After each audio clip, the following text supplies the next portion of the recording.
All right, guys, good morning. Hopefully you guys can hear me over the ambiance of this rain. Tuesday morning after a beautiful Memorial Day weekend, and the rain is coming down like cats and dogs. Welcome to the District of Columbia. Welcome to Maryland. That is East Coast weather. I'm sure, when I was in Beaumont, Houston area, it was raining like this too. I'm like, man, rain. So I guess we skipped all the rain in April, and now we're getting into May. But nonetheless, I got something good for you guys today, all right? So with the Cowboys OTA next session coming up, I believe the 28th through the 30th, we'll start today in the 30th, I wanted to recap last week's session. So spend some time with the fam, with the kids on my team this weekend. So I didn't really want to get into too many videos, too much talk. Just wanted to kind of mellow out, still getting back in the swing of things. But now we're back. And the Cowboys did have their first week of OTA sessions. And there were some things that, you learned. 5 things that I kind of learned, saw. Now, there's no pads on. This isn't an overreaction, but there is note that can be taken, all right? Number 1, the Tony Pollard hype is real. Number 2, Connor Williams at tackle. What's going on with that? Number 3, Jon Kitna's voice. And how is that going to affect Dak Prescott? Number 4, there is a very active quarterback battle. And I think that's something that people are really forgetting about. And I want to dive into that, dovetailing that. And number 5, who is John Vay Johnson? All right, who is this kid from Toledo? Speedster, receiver from Toledo. So let's get into it, guys. And let's always remember what OTAs are and what the Cowboys have made OTAs. They're on-field teaching sessions, installing, Jason Garrett came out and talked. They're installing how they want to practice, how they want to work, how they want to get better and grow as a team. So now when they go to training camp, and obviously when they practice throughout the week and they're doing install throughout the actual game week, the speed is now on point because of what? These OTAs. Now they can't do full team and they're not in full pads, but every time you get together with your team and there is competitive situations, you want to see these guys go out and do what? You want to see them compete. So Tony Pollard, by all accounts, is off to an amazing start. His movement, his quickness, what he'll be able to bring. Now, I want to temper my expectations because I have been on the train, and I don't want to jinx him, and then he come out and, doesn't know what's going on or looks goofy or whatever. But he made a play that sent Zeke into a whirlwind when they were doing team drills. Maybe they were probably competing or doing something, and it sent Zeke crazy, and Zeke is, very happy for him. And that's a very important dynamic because you want your star running back to bring your other running back on. It's like Zeke is now a veteran. It's crazy to think that when I remember we just drafted Zeke 4th overall. Now Zeke is your veteran, so you want him on the same page. You want him encouraging a guy like Tony Pollard and Mike Weber and the whole 9. But you definitely, you want that. So that's good to hear. Like I said, the more he can do, the better. And I think he can do a lot. I think he will do a lot. Like Tony Pollard is a Swiss Army knife. And if the Cowboys and Kellen Moore in this offense can figure out how to use him as such, the sky really will be the limit. All right, guys, Connor Williams at tackle. Here's something that is giving you the answers to a lot of questions. All right. What is Travis Frederick's health like? Check. Looking like he could possibly be a go. All right. Now, where do they want to play McGovern? Not at center. McGovern is probably going to compete for reps at left guard. What does this mean for Lyle Collins? Are they completely out? Are they moving out? Nonetheless, all of these questions, we got one answer, and one answer is Connor Williams. I think the Cowboys, instead of, the whole Byron Jones trying to make him a safety, instead of them trying to make Connor Williams a guard, they're just going to say he's not a guard. a guard's mentality is different than a tackle's mentality. It is. You know, a guard, you're a thumper, you're a banger in there. You are going against some dogs. All right, Fletcher Cox, Aaron Donald, Sue. You gotta have that mentality. You gotta have, you gotta have that dog in you. And I think Connor Williams, I think Cowboys fans kind of thought he had it in him. He kind of talked the game, but he just didn't have it. And you look at Connor McGovern, he has it. Trust me, I got first-hand information. All right, like I said, I have a buddy, Rasheed Walker. Anybody who doesn't believe me, go look it up. He's from Waldorf, Maryland. He's now going to be a starter at Penn State. And he was on the same offensive line with Connor McGovern. And he told me, McGovern is that type of a player. He really, really is. So, McGovern and Connor Williams, he's not out, but just a position switch that, let's be honest, it may be a very much needed position switch. Guys, I really hope you can hear me through the rain. I hope it's not too hard to hear me. I really want this video to be quality. So hopefully the ambiance of the rain isn't too much. Like I said, it's 7 in the morning. It's dark in Maryland. So, all right, guys, here we go. Number 3, Jon Kitna's effect on Dak Prescott. Now, this is big, and not only on Dak Prescott, but that whole quarterback room. This is big for a couple reasons.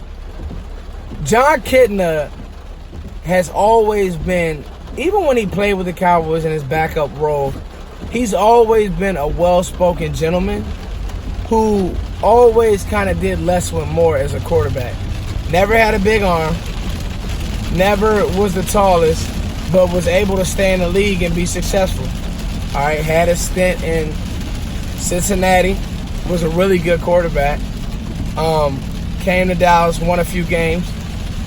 And you're looking for a guy like that to now come in and be the voice of this quarterback room, because I got to be honest, Kellen Moore calling plays, yes, but Kellen Moore getting the respect of the team, I don't know how much of that he'll be able to get.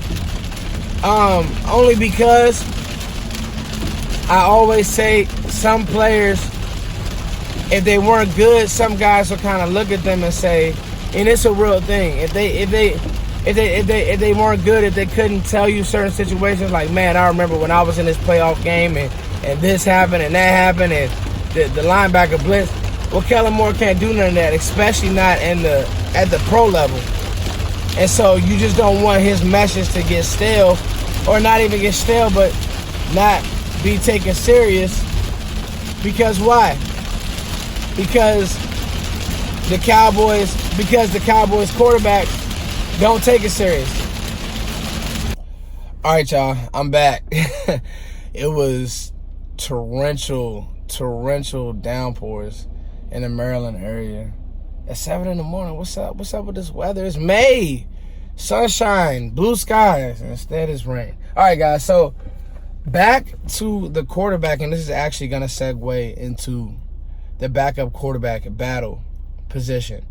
Going over just the player that Jon Kitna was, I think there's something to be said about a player who was successful at the NFL level, who did more with less. He didn't have all the tools as a quarterback. There's guys, nameless guys. I mean, a number of guys who had more arm talent, better size, but the little things that he was able to manipulate defenses with his mind, his see coverages a certain way. He spoke about that in his interview. And I think that Dak, when he called Dak Warren Moon, I said, wow, this makes a lot of sense. I didn't grow up on Warren Moon, so I can't give an accurate I can't give an accurate analysis on that. I have seen Warren Moon's highlights, and I know that he was a bad man, but more or less, I can't say that I could see. But I hate to want to, because they're both black quarterbacks, so won't know. Because I think he meant it on a talent and skill level wise. And Warren Moon was an outstanding quarterback in the league for a long time. So, nonetheless, I think that Jon Kitna not only helps Dak, but now he really has the expertise in who's going to be this backup quarterback. Mike White, Cooper Rush, both came in. So Cooper Rush's first year, he looked like he could possibly challenge Dak for his position. And then he fell off a bridge last year. And then Mike White, I'll even raise my hand, completely made me look like a fool because I thought, coming out of Western Kentucky, that Mike White really looked pro-ready, looked like he had his stuff together, clean in the pocket, could step up in the pocket, wasn't the best athlete but had the height, could stand tall, and he really was able to do none of that. The NFL game, and that's to be kind of expected, the NFL game was very fast for him. Nonetheless, they both have to get it together quickly this year because what will happen is the front office will have to make a decision. Like, you need to know by,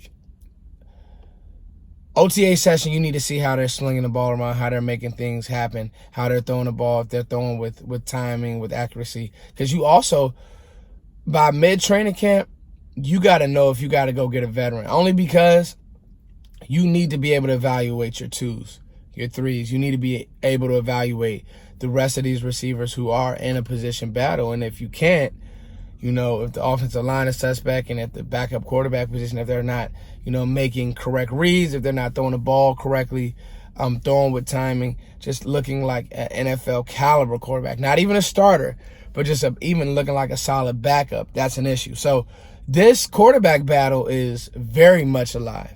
And trust me, this pro personnel department is looking at quarterbacks around the league, looking at guys who were drafted, looking at guys who were drafted maybe 2 years ago who may get cut, and say, he can come in and he will work in this system. So that's something to keep an eye on. And who is Jon Johnson? You guys tell me. All right, the Toledo Speedster, all throughout Cowboys country, and what you're hearing is this guy has some real speed, and when I watch him, he looks like a poor man's DJ Moore. DJ Moore, receiver from Maryland last year.